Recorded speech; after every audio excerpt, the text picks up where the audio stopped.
The house flipping spreadsheet can be opened just like any ordinary Microsoft Excel spreadsheet or file on your computer.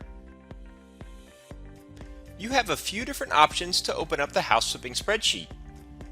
The first option is to open the folder where the house flipping spreadsheet is located, and then next just right-click on the file and click Open. Or instead of right-clicking the file, you can simply double-click the file to open the spreadsheet. The other solution is to open the spreadsheet directly from Microsoft Excel. From Microsoft Excel, go to File in the upper left-hand corner and select Open, and then find and open the house flipping spreadsheet from your computer. And that's it! You're now ready to start analyzing and managing your rehab deals using the house flipping spreadsheet.